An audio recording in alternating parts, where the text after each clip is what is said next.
members of the press, अभी हम शुरुआत करने वाले हैं। मैं दरखास्त करूंगा कि आप हमें 2 मिनट दीजिए। अरे आप इधर आइए। हो गया और 2 मिनट। गौरव, कोई 2 मिनट की जरूरत नहीं, सब आ गए। शरद पवार আসেনি দাদা क्या से नहीं आया? Oh. But they in the same car.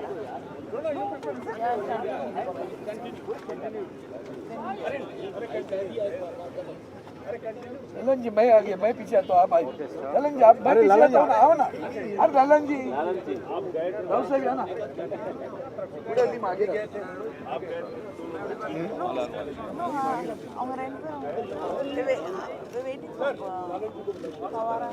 आइए ना, देखो भाई, आइए। ललन जी मेरे यहाँ आइए, चलो यहाँ आइए। शुरू। हाँ चल, शुरू कर दीजिए सर। सर शुरू कर दीजिए प्लीज। हो गई शुरू। दोस्तों, थोड़ा सा पीछे आ जाए, देन माइक विल कैच। दरखास्त कर रहा हूँ कि अभी हमारे राज्यसभा में leader of opposition Shri Mallikarjun खड़गे साहब और उनके साथ आए हुए हमारे विभिन्न इंडिया अलायंस राजनीतिक दलों के लोकसभा और राज्यसभा में उनके दल के नेतागण आज महामहिम राष्ट्रपति जी से मिल के आए हैं और वो आपको संबोधित करेंगे। Friends in the media, I will request Shri Mallikarjun Kharge Sahab, Leader of Opposition in the Rajya Sabha, to address the press, and we also are joined by floor leaders of all the political parties belonging to the India Alliance. Now I will request Shri Kharge ji to address the press. आप सभी को मेरा नमस्कार और मैं आप सबका इस प्रेस कॉन्फ्रेंस में स्वागत करता हूं। आज इंडिया गठबंधन के 31 मेंबर राष्ट्रपति जी से हम मिले और मणिपुर में जो घटनाएं घट रही है उसके बारे में जो वहाँ एक इंडिया गठबंधन के लोग 21 लोग डेलीगेशन में गए थे। हर पार्टी के नेता लोग उसमें शामिल हुए। वो खुद ही आँखों से जो वहाँ की स्थिति को देखे हैं वो पूरा हमारे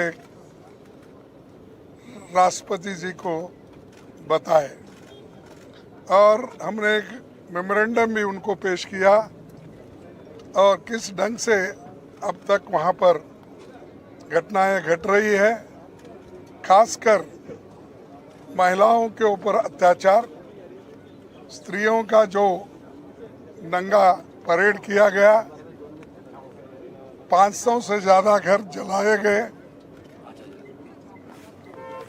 5000 घर जलाए गए और हमारे 200 से ज़्यादा लोग मर चुके हैं और 500 से ज़्यादा घायल हो चुके हैं।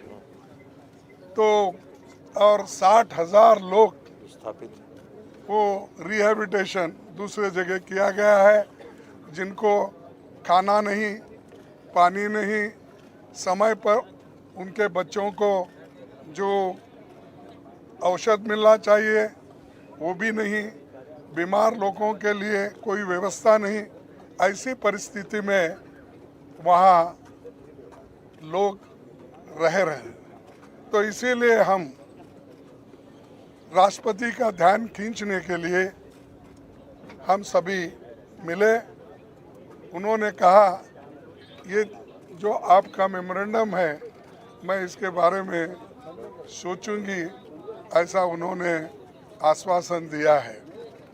और हम सारे भारत के जनता को ये बताना चाहते थे सदन में बहस करके, और आर्टिकल रूल 267 के तहत राज्यसभा में और लोकसभा में एडजर्नमेंट मोशन लाकर नो कॉन्फिडेंस बाद में की।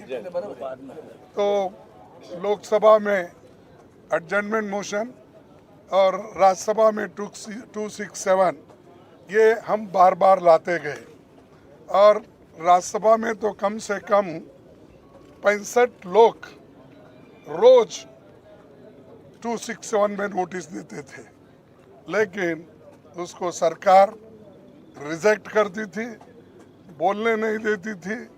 ये एक वहाँ पर स्थिति बनी।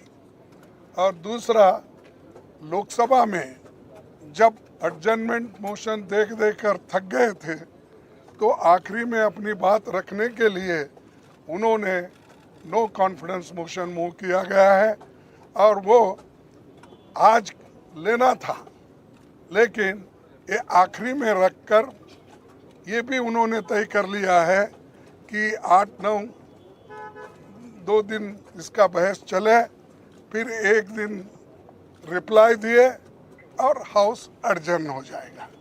तो मकसद क्या है, चीज़ों को डिस्कस करने नहीं देना, समय नहीं देना, ये एक मकसद सरकार का है। और आखिरी में वो रिप्लाई देकर चले जाएंगे।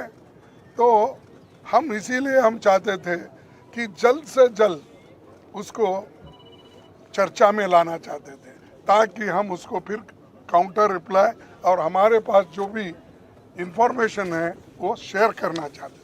वो भी मौका हमको मिलने वाला नहीं है, ऐसा मुझे दिख रहा है। अब राज्यसभा में भी बार बार हम उठा रहे, वहाँ पर भी यही स्थिति है, हमको बोलने नहीं दे रहे।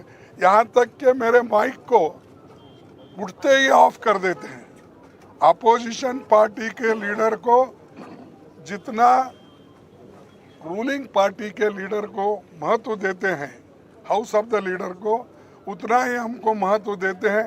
ये आश्वासन हमारे चेयरमैन साहब ने हमको दिया था, हाउस में कहा था, लेकिन मुझे मालूम नहीं हो रहा क्यों कि हम जब उठते हैं वो तो आप बोलिए बोलते हैं, 2 मिनट में मेरा माइक बंद, 2 मिनट नहीं 2 सेकंड में मेरा माइक बंद होता है। तो इससे यही जाहिर होता है कि डेमोक्रेटिक मेथड्स और डेमोक्रेसी के तहत ये लोग चलना नहीं चाहते, संविधान को बचाना नहीं चाहते और डेमोक्रेसी के उसूलों के तहत चलना नहीं चाहते। तो इसलिए हम एक होकर मजबूती के साथ लड़ रहे और लड़ते रहेंगे। और दूसरी बात भी हम वहाँ पर बताए, जो वहाँ पर सरकारी मुझे कहाँ से वहाँ पर वेपन आ रहे, मुझे हमारे ललन सिंह साहब ने बताया कि जो वहाँ पर हजारों वेपन्स आ रहे हैं, सोफिस्टिकेटेड वेपन्स आ रहे हैं, कहाँ से आ रहे हैं, वो सब प्राइवेट लोगों के पास है। और जब 2 कम्युनिटी, मैती कम्युनिटी और कुकी कम्युनिटी, ये दोनों में अब जो लड़ाई चल रही है इसको शांति के साथ रखना है, तो प्रधानमंत्री वहाँ पर विजिट करना चाहिए था। 92 दिन हुए, अब तक वहाँ नहीं गए, उसके बारे में बोले नहीं, लास्ट में एक भाषण देंगे चले जाएंगे। तो ये बड़ी दुख की बात है। और पार्लियामेंट में ये नया नहीं है, 267 या एडजर्नमेंट मोशन ये हमेशा पहले देते गए हैं।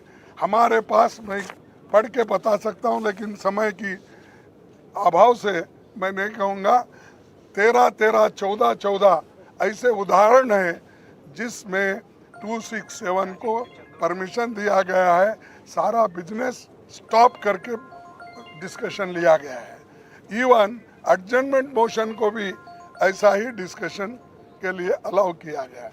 लेकिन ये सरकार ना डिस्कशन को अलाउ कर रही, ना किसी बात सुनने के लिए भी तैयार नहीं है।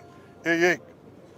दूसरी चीज, हरियाणा में जो दंगे हो रहे हैं वो उनके आंखों के सामने, प्राइम मिनिस्टर के ऑफिस से 100 किलोमीटर भी नहीं है, उसके अंदर है।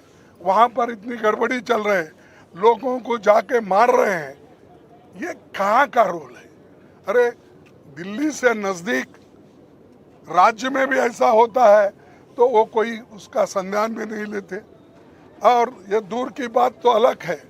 तो इसीलिए हम इस सारी चीज़ों को वहाँ पर बताएं, चाहे हरियाणा का हो, और मणिपुर का मुद्दा तो 92 डे से हम उठा रहे हैं, वो भी है।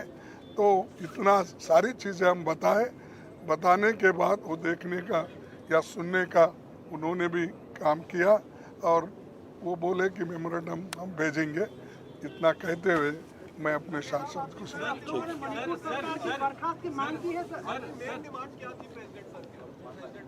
मेन डिमांड यही है कि प्रधानमंत्री वहाँ पर जाए या बात करे, वहाँ का सिचुएशन क्या है, और वहाँ पीस लाने के लिए, शांति लाने के लिए क्या क्या कदम उठाना वो करना चाहिए, और वहाँ के लोगों को जो राहत मिलना चाहिए वो देना चाहिए। साहब एक सवाल है सर। Thank you sir. एक सवाल है क्या आप वहाँ की सरकार को